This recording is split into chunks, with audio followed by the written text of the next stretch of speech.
Bonjour les enfants. Oh, oh là là. C'est papa. Mon mur est un asile psychiatrique à ciel ouvert et ma salle d'attente est toujours, Bienvenue à la clinique les enfants. Avant c'était le HCR, pour que vous compreniez que le complot contre le peuple camerounais ne peut être éventré que par le peuple camerounais. Et l'organisation de cette élection de 2025 sera le moment ultime. Bonjour, tu viens de te réveiller, c'est vrai? Partage mon frère. Tu as trouvé le veilleur. Le veilleur est là, tu partages. Alors, on a d'abord inventé la fabrication de cartes nationales d'identité pour les étrangers. Ça sortait le premier complice extérieur et international de Elekam et du gouvernement RDPC dans la manipulation et le tripatouillage des élections au Cameroun. Parce qu'il y a aussi les partenaires internationaux qui aident le gouvernement RDPC et Elekam à bourrer les urnes électorales, à violer la loi électorale et à voler la souveraineté du peuple camerounais. Les petits vieux que vous voyez là ne le font pas tout seuls. Ils le font avec l'accord de leurs partenaires internationaux. Après le HCR, nous sommes maintenant face à l'ONU, l'Organisation des Nations Unies, qui se permet de copiner avec l'ECAM dans une logique d'optimisation de la transparence électorale d'un pays où l'ECAM ne respecte pas la loi électorale. Qui attire mon attention là-dessus, c'est le même bonhomme qui surveille les intérêts du Cameroun tous les jours, le président élu Maurice Kamto. Et quand il met le doigt sur le poteau rose, comme d'habitude, il alerte le peuple parce qu'il s'agit d'abord du peuple. Et nous, au niveau de la clinique, on est la voix du président. On alerte encore un peu plus le peuple. Donc tu te réveilles comme tu t'es réveillé là. Tu partages rapidement, tant, afin que nul n'en ignore. Déclaration relative à la signature d'une convention entre l'ECAM et l'ONU, l'Organisation des Nations Unies.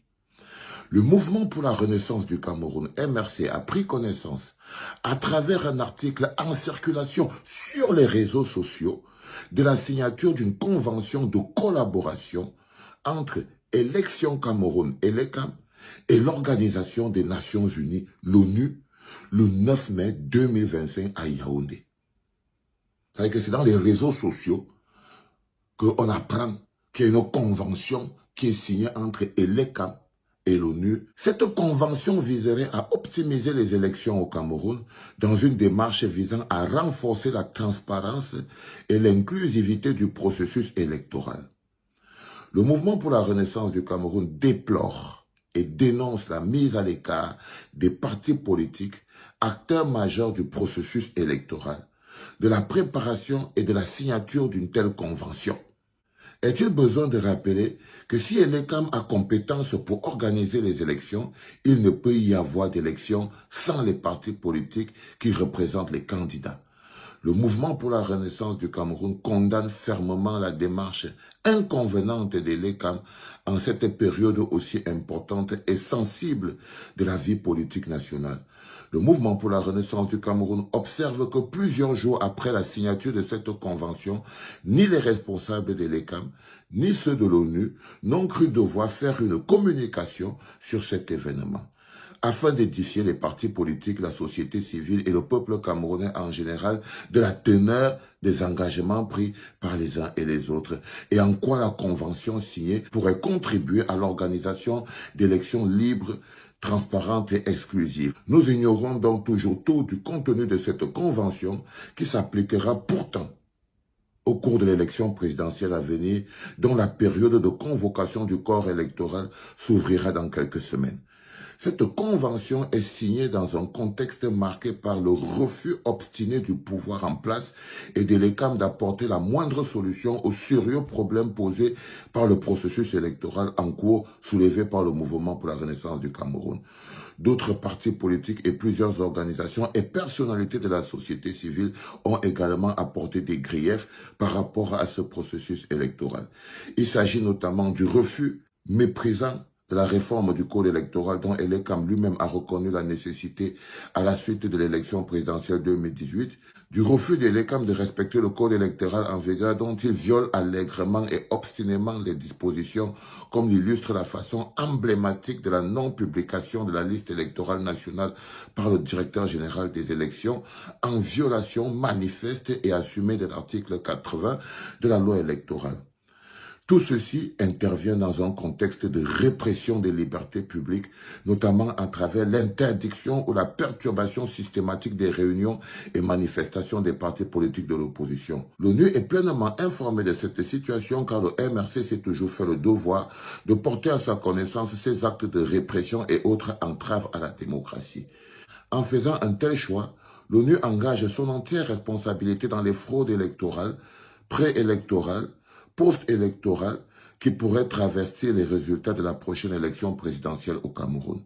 Les Africains en général et les Camerounais en particulier ont encore à l'esprit l'ingérence regrettable de l'ONU dans le processus électoral en Côte d'Ivoire en décembre 2010, ingérence qui contribua à accélérer et à amplifier l'une des pires crises post-électorales du XXIe siècle en Afrique, avec à la clé des milliers de morts et la désolation au sein de presque toutes les familles ivoiriennes.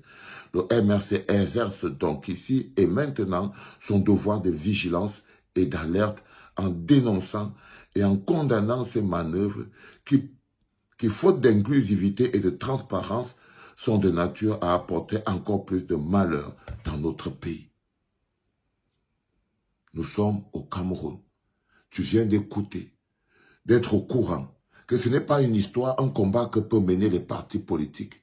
Quand vous avez face à vous la société internationale comme l'ONU, l'ONU se permet, l'ONU est une organisation de conservation de pouvoir qui s'associe au gouvernement de conservation de pouvoir de Yaoundé pour pouvoir entacher le processus électoral, du moins sécuriser Elekam, donner à Elekam et au gouvernement RDPC le coudée franche pour pouvoir mener à bien le bourrage, le tripatouillage et la violation du code électoral avec l'accord et la protection, la bénédiction de l'ONU. Le peuple camerounais doit connaître la vérité pour savoir de quoi il doit s'affranchir. Le combat qui est le nôtre est plus grand et ne peut donc pas être mené par un parti politique. Cette alerte lancée par Maurice Kamto à l'adresse du peuple camerounais, c'est pour vous dire, peuple camerounais, on est en train de vous voler, on est en train de vous braquer, on est en train de vous piétiner. Je suis prêt à partir à la bagarre, mais je n'y arriverai pas tout seul. C'est ce que ça veut dire, ce que Maurice Kamto est en train de dire.